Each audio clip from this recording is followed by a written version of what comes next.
자, 갑시다. 자, 저 인사부터 드리겠습니다. 안녕하십니까? 안녕하세요. 합격을 기원합니다. 저 하드캐리 영어 이지훈입니다. 오늘 어려운 발걸음 하셨는데 수업 전에 정규 수업 하기 전에 이제 제가 제 소개도 좀 간단하게 하고 앞으로 이제 진행될 영어 학습을 이제 어떤 식으로 진행을 하시는 게 좋은지, 그리고 전략적으로 어떤 커리큘럼을 따라가면 공무원 영어라는 게 아무래도 지금은 좀 망망대해 같은 느낌일 거예요. 너무 뭔가 어려워 보이고 너무 뭔가 할 것도 많아 보이고 이런데, 그 과정들을 좀 간소화시키고 효율적으로 공부할 수 있도록 제가 좀 도울 수 있대 이런 이제 자료를 준비를 해봤습니다. 오늘 이제 보시게 될, 저와 같이 이제 좀 이해를 하시게 될 거는, 첫 번째는 공무원 영어의 특성, 그 다음에 두 번째는 이제 합격 학습법, 세 번째가 이제 학습 전략, 네 번째가 이제 독해, 이렇게 파트별로 좀 준비를 했어요. 과정을 같이 좀 보시면, 일단 공무원 영어는 어떻냐라고 이렇게 정의를 해달라고 누가 이제 요청을 한다면, 가상의 인물이, 그러니까 제가 드릴 수 있는 말씀은, 공무원 영어가 사실 난이도로 따지자면 쉽다. 사실 쉽다. 어디 정도랑 비교했을 때 쉽냐라고 물어보면, 고교 교과 과정이랑 비교해 봤을 때 수능 영어하고 난이도가 비슷하거나 수능보다 조금 쉬워요. 선생님, 제가 알기로는 이 공무원 영어가 꽤나 어렵다고 알고 있다. 이게 단어도 되게 어렵고 문장 구조도 어렵고 문법도 어렵더라. 그래서 이제 70점, 80점 이상의 고득점을 하기가 좀 어렵다. 그리고 최근에는 합격 점수가 거의 뭐 90점까지 육박하고 있어요. 영어 점수가 계속 오르는 추세라. 뭐 직렬에 따라 좀 다르긴 한데 그래도 좀 많이 오르고 있는 추세예요. 그러면 제법 쉬운 영어라는 건데, 고교 과정에 비교했을 때는 누군가에게는 매우 어려운 이유가 왜일까? 그 퍼즐도 한번 같이 풀어보도록 할게요. 근데 패턴을 이해를 하는 게 가장 중요한데, 우리가 이렇게 갭이 있다고 생각을 해봐요. 수능 수학 능력 시험을 봤던 그 시절이 너무 오랜 시절일 수 있어요. 과거 좀, 혹시 졸업한 지 한 오래되셨죠? 1, 2년 되진 않았잖아요. 그러니까 작년에 수능을 보진 않았잖아요, 대부분이. 그래서 이게 수능 기억이 잘 없어요. 영어를 접고 산 지 한 최소 10년, 뭐 길게는 뭐 20년까지 되신 분들도 꽤 계시고, 그러다 보니까 이 공부 학습법 자체가 완전히 삭제가 돼 있는 상황이 많아요. 그러다 보니까 이렇게 아래쪽부터 차곡차곡 쌓아 올라가는 학습을 할 거냐, 아니면 위에부터 훑어가지고 점수를 빨리 올릴 거냐의 두 가지 교육법이 존재하는데, 이렇게 올라가는 걸 바텀업 방식이라고 하고, 이렇게 하는 방식을 탑다운이라고 해요. 근데 저는 탑다운파입니다. 그래서 여러분한테 실전을 먼저 시작을 해요. 그래서 이론을 해서 이렇게 밟아 올라가는 게 아니고, 이렇게 하면은 장점도 있긴 한데 단점인 케이스를 너무 많이 봤기 때문에, 이렇게 올라가다 보면 장수생의 늪에 갇히는 경우가 좀 많아요. 너무 차곡차곡 올라가다 보니까. 근데 단기간에 점수를 올리려면 어쩔 수 없이 최고 난이도 문제를 많이 풀어야 되고, 실전 문제를 같이 이론이랑 만나야 좋다는 거죠. 그래서 학습을 하는 방식이 이 패턴 이해가 되는 겁니다. 학문으로 받아들이면 안 된다는 거예요. 그래서 상승 모델의 테스트 결과를 작년 1년 동안 제가 돌려봤는데, 모집단 수험생은 250명 대상으로 실제 데이터를 모아서 추적 관찰한 건 50명입니다. 그러니까 요 학생들의 데이터를 봤더니 다음에 커리큘럼에서 점수가 많이 올라갔다는 게 확보가 됐어요. 기출을 일단 먼저 계속 풀게 했어요. 그리고 그 기출은 당연히 점수가 어떻게 기록되는지를 표지를 보는 것이지, 아무것도 모르는 상태에서 기출을 풀어봤자 점수가 올라 있지는 않았겠죠, 처음엔. 그렇죠? 하지만 출발점을 확인할 수 있었던 거예요. 출발점을 이론에서 시작한 점수대를 확인을 하는 거하고, 출발에 내가 몇 점인지 기출을 풀었을 때를 먼저 맞닥뜨리고 공부하는 게 달랐다 이거죠. 그래서 기출 캐리를 하고 어휘 캐리 수업을 이제 저랑 같이 공부를 하게 되면 이제 진행을 하시게 될 거예요. 오늘 이제 받은 파일도 활용하는 법도 알려드릴 거고, 그 다음에 독해 마스터 전략이 아주 중요한데, 독해 마스터 뒷부분 가면 이제 설명을 하겠지만, 공무원 시험 문제의 60% 이상이 이 독해 파트에서 출제가 되고 있어요.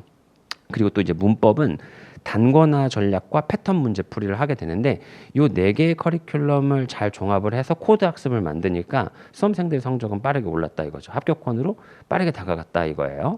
그래서 제한된 시간 안에 공부를 효율적으로 하는 게 아주 중요하기 때문에, 요런 식의 이제 학습을 하는 걸 이제 어떻게 할 거냐의 싸움이에요. 지금 이렇게 보면 대부분의 책을 딱 펼치면 이렇게 써 있잖아요. 목차라는 게 있죠. 근데 목차 학습을 하게 되면, 뭐 문법을 예를 들면 동사의 문형, 뭐 시제, 수동태, 조동사 이렇게 들으면 좀 별로 마음에 안 드는 표현들이 되게 많잖아요. 근데 요거를 학습을 하게 되면 이론 과정이라고 해서 2달 정도 진행이 돼요. 그러면 7, 8 그럼 여름 지나가고 9월쯤 되면 요거를 심화 이론이라고 해서 또 한 번 더 해요. 그러면 10, 11. 그러면 시험이 국가직 4월이니까 다 다가왔어요. 영어가 올릴 시간이 실제 문제를 풀 수 있는 기간이 4달에서 5달 정도로 좀 줄어든다는 거죠. 그죠? 근데 이 이론 자체가 연계가 안 되고 파트별 문제를 너무 강화하다 보니까 동사 파트라고 써 있어서 출제가 되면 맞출 수 있는데 투부정사 파트라고 써서 출제가 되면 맞출 수 있는데 시험은 그렇지 않다는 거죠. 시험은 되게 잔인하죠. 다 섞어서 나오죠. 그래서 한 파트를 따로 이론을 깊게 하면 저 번호 2번이나 3번의 한 분야만 강해질 수가 있어요. 그래서 시험장에서 사실 완전히 쓸모없는 휴지 조각 지식이 됩니다. 이런 식으로. 그래서 결국에는 파트 지식을 어떻게 해야 되냐면 우리 뇌가 시냅스 작용이라는 걸 하는데 공부할 때 되게 중요한 게 뭐냐면 기존에 알고 있던 그 지식들을 뽑아주는 선생님이 엄청 중요한 거예요. 전혀 모르진 않거든요. 그러니까 어느 정도 I love you를 안단 말이에요. I am of you라는 문장을 안단 말이에요. 알고 있는 문장에 이 시상하부를 우리가 통해서 받아들인 데네피질에 있는 이 중요한 기준 정보를 해마에서 새로운 걸 받아들일 때 연결시킬 수 있는 그 학습법이 되게 중요해요. 그래서 이 학습을 하기 위해서는 목차 공부도 중요하지만 연계된 문제를 빨리빨리 풀어줘야 돼요. 그 학습을 하는 커리큘럼이 제 과정에는 들어가 있어요. 그래서 이론 과정의 공통교재를 사용하면서 동시에 제가 진행하고 있는 따로 효율적으로 이제 문제를 풀 수 있게 연계된 학습법을 여러분한테 드리기 위해서 코드 학습이라는 걸 제공을 해드려요. 그러면 이론만 푸는 게 아니라 이렇게 문제를 같이 풀게 되겠죠. 그래서 그 문제가 종합인 거예요. 나는 1번 목차를 배우지만 1번하고 5번이 섞인 걸 미리 맛을 보고 2번을 배우면서 2번과 1번이 섞인 걸 보고 하면서 시냅스가 강해지는 거죠. 연계학습이 되게 강해져요. 그럼 효용 가치는 엄청나게 높아지게 됩니다. 그러면 문제를 풀다 보면 어떤 일이 생길까요? 당연히 모르는 걸 먼저 푸는 효과가 있잖아요. 그래서 포기하는 경우가 있어요. 그러면 안 되니까 오답 노트를 수업 시간에 제가 써서 드려요. 그래서 이 교재 지금 보면 PPT를 제가 하듯이 여러분이랑 똑같은 교재를 화면에 띄우고 이 펜으로 제가 필기를 해요. 그럼 여러분이 시각화 학습도 될 거고 그 필기한 자료를 여러분한테 수업 끝날 때마다 제공해 드립니다. 밴드나 뭐 어떤 카페나 이런 걸 통해서 제가 제 자료를 제공을 해 드리니까 여러분은 자연스럽게 오답 노트도 되는 거예요. 학원 사실 왜 다녀요? 자기가 공부 열심히 하려고 다니는 거는 30. 학원 선생님이 이렇게 다 열심히 노력해서 뺀 자료를 열심히 하려는 나머지 70% 시간에다가 배포하는 게 중요한 거잖아요. 왜냐면 일주일에 365일, 그러니까 1년 내내 만날 수는 없는 거잖아요. 제가 없는 시간이라는 게 존재하죠. 그 자습 시간을 코드를 잡아 드리는 거예요. 그래서 합격을 할 수 있는 효율적 점수 상승이라는 게 나오는 게 가능하게 만드는 거예요. 작년에 수험생들이 제 강의를 듣고 이제 저는 요청하진 않았어요. 그러니까 수험생들이 실제 써준 이야기들이에요. 그래서 보면 뭐 이거 클릭하면 좀 더 길게 있어요. 여러분들 들어가서 홈페이지에서 보실 수 있는데 뭐 맨 위에 수험생은 국가직 95점 나옴. 뭐 쏙쏙 들어오는 못 읽겠습니다. 부끄러워가지고 아무튼 뭐 이런 것들을 써놨는데 뭐 그냥 기분이 좋았나 봐요. 제가 이걸 보면서 이제 뭘 생각을 했냐면 그럼 후기를 보니까 내 수업을 객관적으로 실제 수험생들이 바라볼 때 어떻게 판단하고 있는지를 볼 수 있잖아요. 그래서 보니까 일단은 과목이 연계되고 있다는 걸 되게 좋아하고 있어요. 그리고 처음에 공부할 때 조금 어려웠지만 왜냐면 패턴이 너무 달라서 이론만 이렇게 하는 스타일이 아닌 거죠. 문제를 빨리 풀죠, 제가. 그러니까 그런 방식들을 좋아하고 있다는 걸 좀 알게 되었고 또 보면은 독해 파트 이야기가 좀 많더라고요. 독해가 좀 막막했었는데 시험장 가서 풀 수 있는 방법을 직접적으로 배우다 보니까 점수가 좀 빨리 올랐다. 소거법을 쓰고 그 다음에 색칠하는 방식을 이제 배우게 됐거든요. 저하고 이제 미술학원 한 6개월 다닌다 생각하셔야 돼요. 그 색칠 공부를 많이 해야 돼. 그 생광펜을 2개만 써요. 색깔은 핑크색, 녹색 쓰는데 그것도 이제가 이론 수업이 지나고 독해 전문 과정이 들어가면 이렇게 저랑 같이 학습을 하게 될 거예요. 그걸 1년 동안 겪었던 수업생들이 이제 써난 이야기인데 뭐 스킬도 알려줘서 유익해요 이런 게 나오는데 다 색칠입니다. 색칠. 그 다음에도 보시면 이제 결국에 지금 이제 1교시 때 계속 강조하는 게 첫 번째 세션에 강조 드리는 게 이 코드 학습이에요. 코드는 그러니까 학생들 모두가 열심히 하잖아요. 그리고 시간을 쓰는 것도 대한민국 모든 수험생들은 뭐 하루에 24시간 똑같이 부여를 받잖아요. 근데 그 안에서 자습이란 걸 하면 어떨까요? 자습 필요하죠. 자습은 필요한데 자습 시간이 만약에 10시간인데 뭘 해야 될지 모르면 열심히는 했는데 점수는 안 오르는 이런 악순환이 계속 벌어져요. 그래서 주변에서 보면 약간 고등학교 때, 중학교 때 되게 열심히 하는데 점수가 계속 꼴찌야. 뭐 한 반에서 거의 밑바닥 점수야. 근데 누구는 그렇게 열심히 안 하는 것 같은 점수가 계속 올라가 있거나 상위권인 친구들이 있어요. 그 무엇 차이냐면 코드 학습이 없는 거예요. 정량화된 학습이랑 좋은 자료를 수업을 배운 거에 연계되는 거를 잘 푸는 수험생들은 점수가 오르고 그게 아닌 다른 무언가로 자습을 해버리면 점수가 내려가는 거예요. 그러니까 따로 노니까. 그래서 정규 수업을 할 때 여러분들 이제 나중에 뭐 강의를 선택해서 수강하시겠지만 정규 수업하고 코드 학습의 자료가 따로 놀면 그건 이제 걸러야 될 1순위입니다. 모든 수업을 할 때. 대신에 이 수업이 연계 학습할 수 있는 코드 자료가 나가고 이 수업이랑 밸런싱이 맞으면서 최종 목표인 실전 시험하고 똑같이 문제풀이가 진행이 된다면 그 수업은 들으면 좋습니다. 그게 제 수업이에요. 그러니까 제 수업 들으면 돼요. 그러니까 여기 결론이 실전 시험에 이론에 배운 걸 안 써먹는 사람이 너무 많아요. 그러니까 그걸 일단 걸러야 돼요. 왜냐면 배운 걸 열심히 배웠더니 문제풀이를 그렇게 안 해요. 그러면 큰일 난 거잖아요. 그죠? 배운 게 없는 거예요. 자기 방식을 또 따로 해야 되는 거예요. 배운 거 그대로 실전에 적용할 수 있는 기술이 실제 기술이에요. 그러니까 그 스킬을 제가 영역별로 이제 안내를 해드릴 거니까 열심히 하시면 됩니다. 자, 그래서 이제 정량화 학습을 해서 또 데이터 모으는 거 제가 워낙 좋아해가지고 코드 학습을 투입하지 않은 클래스, 코드 학습을 투입한 클래스를 둘로 나눠서 이제 점수 조사를 했는데 코드 학습을 투입했더니 점수가 첫 출발에서 전부 점수는 동일한 집단을 선별을 했어요. 그래서 출발을 해서 3개월이 지나니까 조금씩 균열이 생기더니 6개월 이후 점수예요. 6개월 이후 점수가 코드 학습 부분이 많이 올라가 버렸죠. 그죠? 결국에는 매칭이 자습 시간이 똑같이 부여됐단 말이에요. 근데 똑같이 부여된 이후에 여기 코드가 된 거와 코드가 안 된 케이스를 반을 나눠서 봤더니 코드된 부분이 훨씬 더 많이 올라간다는 걸 알 수 있어요. 물론 모집단이 뭐 50명 정도였기 때문에 뭐 한 200명 정도는 해봐야 될 것 같긴 한데 뭐 결국에는 의미 있는 이 정도면 20점 차 이상이라는 거 의미 있는 점수 차잖아요. 그래서 꽈락을 돌파하느냐에 뭐 안 되냐의 그 아주 중요한 변곡점 점수기 때문에 이 정도면 충분히 의미 있다고 생각해서 여러분에게 계속해서 코드 학습 자료를 드릴 겁니다. 그럼 코드 학습을 이제 어떻게 할 거냐 이거죠. 그러니까 제 수업에 이제 합격을 하는 이유를 3개를 한번 정리를 하면 일단은 실시간으로 리딩 클래스를 제가 진행을 한다는 게 필기를 해요. 노트에다가. 그래서 필기를 하면 여러분도 같이 보면서 따로 놀진 않게 돼요. 제가 이렇게 모니터를 보면서 필기를 하면 여러분도 같이 필기를 하시고 어딜 읽고 있는지를 정확히 알 수가 있어요. 그래서 깜빡이도 제가 켜드리면서 동시에 수업을 진행을 하고 그런 게 필기 노트도 당연히 제공이 될 거고 그다음에 코드 학습 연계 자료가 나간다는 게 포인트가 되겠습니다. 자, 또 보시면 이제 어휘 이야기를 좀 해볼게요. 어휘 학습을 이제 결국에는 공무원 시험이 그렇게 어려운 건 아닌데 영어가 뭐 공감대는 자기가 당연히 가져야 되기 때문에 어렵다고 생각을 할 거예요. 뭐 영어를 좀 놔둔 기간이 너무 오래됐기 때문에. 근데 영어는 사실 어휘를 애우냐 못 애우냐가 공무원 시험에서 영어에서는 핵심이거든요. 독해 파트를 해도 그렇고 뭐 문법을 해도 그렇고 어휘의 낱말을 모르면 당연히 점수는 오를 수도 없는 거고 글을 읽을 수가 없는 거잖아요.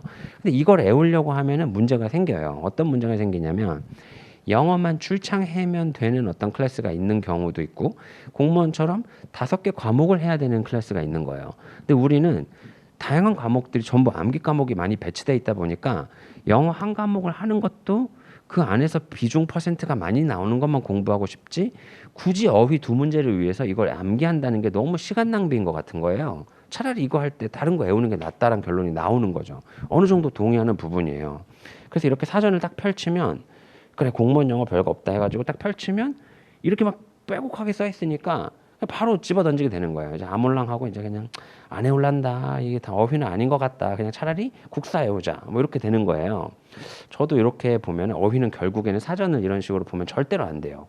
알파벳 순으로 보면 안 되는데 이런 파가 있죠. 그러니까 어휘를 애워라라고 하면 그냥 뭐 어디 조용한 데 가가지고 계속 이렇게 봐요. 보시는 파도 있고 그러면 또 이런 파도 있어요. 막 떠들어요. 막 미친 사람처럼 막 계속 읽고 다니고 소리를 지르고 이거 막 연기하는 파. 그다음에 또 어휘를 암기할 때 또 보면 문제 푸는 스타일이 있어요. 아, 이거 정답이 A다. 아, 이건 B다. 이런 스타일. 일단 여중에 답은 있어요. 어떤 학습법이 가장 공무원 수험생한테 효율적일까요? 암기를 하는 첫 단계에서는 뭐 말을 하던 뭐 아까처럼 나무 옆에 가가지고 앉아서 담배 피면서 외우던 상관은 없는데 꼭 문제를 푸셔야 돼요. 꼭. 그래서 내가 애운 단어가 한국말 뜻을 알아봤자 소용이 없어요. 동의어를 빨리 골라내는 싸움이기 때문에 문제를 어휘를 풀어야 돼요. 그럼 이것도 어떻게 돼요? 코드에 넣어야 돼요. 매일 아침 저랑 수업을 하시면 문제가 나온 우리가 배운 어휘를 문제로 나온 것들을 계속 마킹하는 연습을 시켜요. 그러니까 일상이 시험이에요. 저희는 익숙해지는 거. 시험장 가서 쇼크는 없어요. 맨날 하던 거예요. 맨날 하던 거. 그걸 제가 만들어 드립니다. 자, 이번에도 이렇게만 안 하면 돼요. 이제 이게 아몰랑인데 이제 갑자기 미쳐버리는 경우가 꽤 있어요. 보면은 이제 안 해온대요. 그냥 막 놀고 있어요. 그래서 뭐 하세요? 그러면 이제 단어 해온대요. 그래서 많이 봤습니다. 이런 케이스. 이것도 좋아요. 너무 이렇게 춤추시면 안 돼요. 오랫동안. 자, 이제 이게 회로도인데 단어 암기는 그러면 이제 어떻게 하냐? 방법은 어떻게 할 거냐? 그러니까 저는 뭐 양력을 보신 분들은 아시겠지만 영어권에서 좀 오래 생활을 했고 한국말 좀 보면 좀 어색하죠. 영어랑 한국말 뭐 두 개 다 똑같이 표현하고 조금씩의 다른 나라 말도 합니다. 그래서 다언어 체제를 쓰고 있는데 머릿속에서 이거 처음에 들어올 때 이게 막 뭔가 회로도 같은 느낌이에요. 그러니까 언어를 학습할 때 중요한 게 뭐냐라고 물어보면 뭐 제가 그걸 말할 자격이 있는지 모르겠지만 국제회의 통역했고 국제 MBA 했고 그리고 국제 또 사회에서 통역이나 번역 그 다음에 프레젠터, 디베이터, 토론자 다 했으니까 뭐 조금만 얘기할 수 있을 것 같은데 처음에 많은 단어를 알아야 되잖아요. 많은 말도 해야 되고 동시에 듣자마자 그 사람의 의미 파악해서 전달도 해야 돼요. 회의를 번역해야 되니까 회의를 통역해야 되니까 그러면 막 이렇게 선이 꼽혀요. 근데 저렇게 두면 하나도 안 외워지는 거예요. 막 그날 순간순간이 다 잊혀지고 뭘 새로운 걸 이렇게 논문을 봐도 다 쏟아 흘리게 되고 안 외워져요. 안 외워져. 제가 하루에 단어를 암기를 할 때 어떤 뭐 네이처에서 나온 논문 번역 클래스가 있었는데 이거 새로운 단어가 너무 많은 거예요. 저는 전공이 생물화학이 아니거든요. 저는 경영 MBA 전공인데 생물화학 단어를 처음 봐요. 무슨 뭐 바이오 메커니즘이 어떻고 뭐 시냅스가 어쩌고 저쩌고 뉴런이 어쩌고 저쩌고 막 이러니까 하나도 모르겠네요. DRD47을 유전자가 어떻게 변했고 모르겠는 거예요. 근데 그걸 다 외워야 돼요. 560개 정도의 전문 용어를 안 그러면 번역 못 하니까 회의를 못 들어가잖아요. 그래서 와씨 그냥 아몰랑하고 아까처럼 춤추고 싶은 거예요. 그래서 그냥 도망치자. 내일부터 그냥 번역 안 하는 걸로 도망치자 했다가 어떤 방법을 쓰면 잘 외워져요. 하루에 전 최대 단어를 30개 정도밖에 못 외우거든요. 근데 어떨 땐 1000개까지 들어가요. 그럼 이게 확실히 솔깃하죠. 30개의 단어를 외우는 건 얼추 평균일 텐데 1000개 정도가 하루에 들어가면 공무원 시험 문제 영단어 한 2만 개 외우면 끝나는데 한 20일이면 끝나는 거 아니에요? 그죠? 괜찮죠? 이거 솔깃하단 말이야. 할 수 있어요. 이렇게 하면 안 되고 막 꽂으면 안 되고 이런 식으로 하면 돼요. 자 보세요. 이렇게 단어가 어떤 책을 펼쳐도 80%는 이렇게 써 있어요. 스펠링으로 A부터 시작한 이런 스펠링. 그럼 여기 이제 뜻을 채우게 되겠죠? 뭐 버리다에, 뭐 포기하다에, 뭐 이런 단어 이제 채우는 거예요. 이제. 그럼 옆에 이렇게 사전처럼 써 있을 거예요. 그러면 써면서 이거 보고 있는 거야. 아까처럼 이렇게 보고 나무 가서도 보고 보다 춤도 추고 막 이렇게 막 걸어다니면서 어브리페이션 이렇게 말도 하고 이러고 다니시는 건데 이렇게 하면 안 돼요. 여기 제일 잘못된 거. 이런 책 자체를 걸러버려야 돼요. 그냥. 책이 A, B, C, D 순으로 서 있으면 걸러야 돼요. 왜냐면 선이 A, B, C, D로만 연결되지 연결도 아닌 알파벳 순일 뿐이지 의미 단위가 연결이 안 돼요. 공무원 시험 문제에 어떻게 나와요? 동의어를 고르는 거예요. 아니면 반의어를 고르거나 보기에서 4개의 단어 중에 3개가 같은데 하나가 달라서 정답이 되는 게 또 20% 출제예요. 그러면 관계를 봐야지 알파벳을 보면 안 되는 거는 명확하잖아요. 그죠? 그래서 이런 식으로 외우는 게 아니라 이분을 차라리 외우세요. 그냥 국사를 그냥 보면 훨 나요. ABCD 책이 딱 있으면 그냥 왕을 외워요. 아니면 이분 너무 많아. 또 아들들이 너무 많아.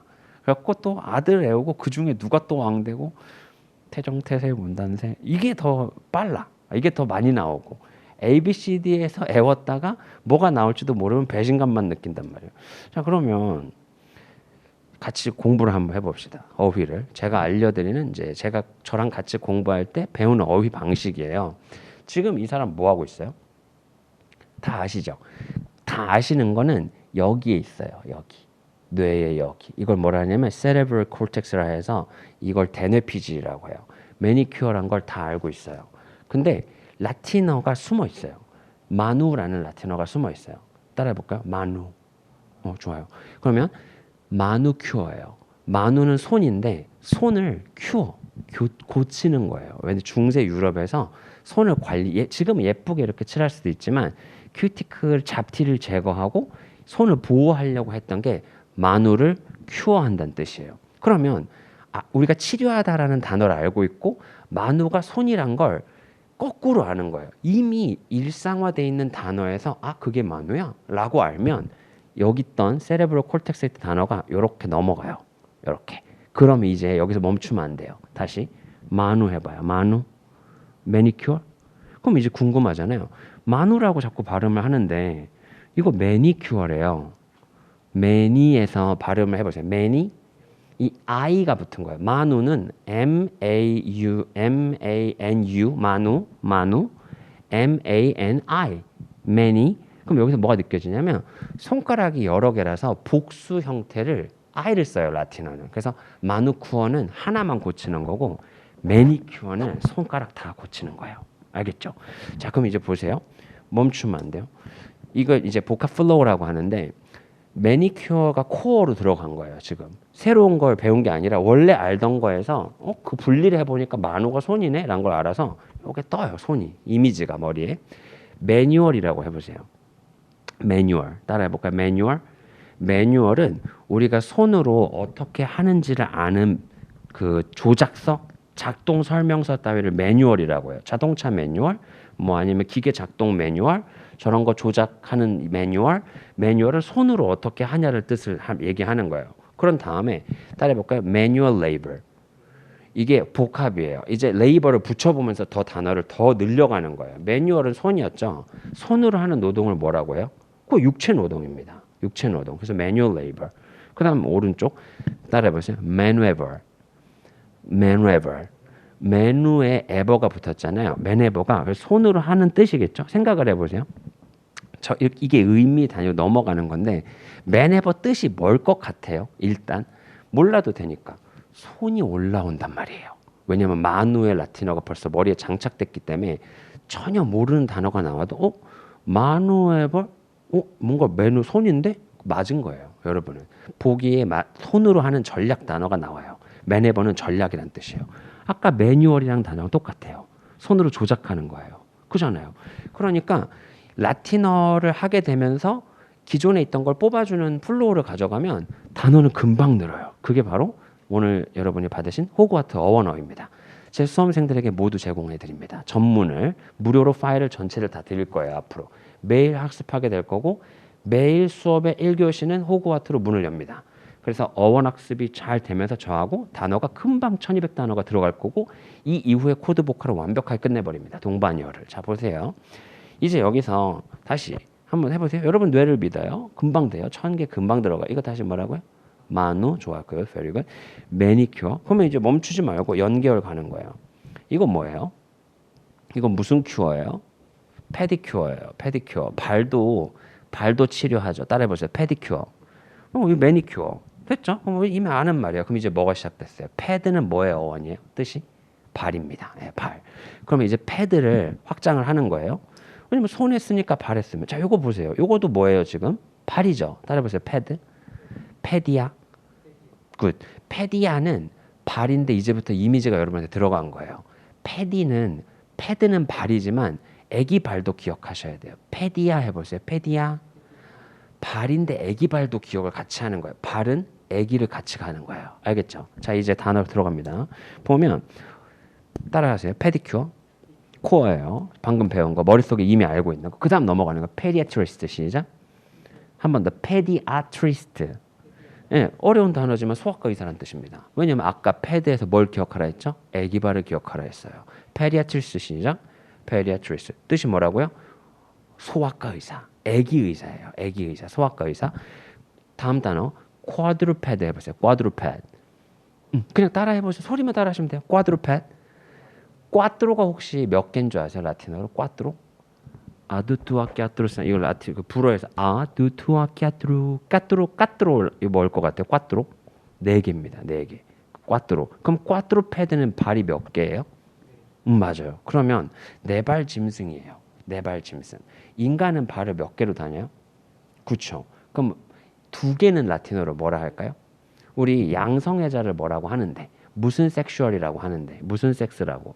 바이예요. 맞아요. 그래서 바이가 이라는 뜻이에요. 그러면 인간은 영어로 뭐라 할까요? 라틴어로 바이패드예요. 그러니까 이렇게 는단 말이야. 그러니까 아는 단어를 끄집어서 라틴어로 던지면 이제 앞으로 바이가 쫙 들어가는 거고 꽈트로도 꽉 들어가고 패드가 붙기 시작하는 거예요. 알겠죠? 그럼 페디아까지 넘어갔으니까 소아과 의사까지 잡았잖아요. 그 다음에 해보세요. 패들러 해보세요. 패들러. 패드로 돌아다니는 사람이에요. 이거 뭐 하는 사람일 것 같아요? 보부상입니다. 보부상. 걸어 다니면서 판매한다는 뜻이에요. 알겠죠? 패들러 시작. 좋아요. 이런 식으로 단어를 확장을 해 나가는 거예요. 그럼 요게 호그와트 어원인데 요런 다음에 이제 진검승부가 시작돼요.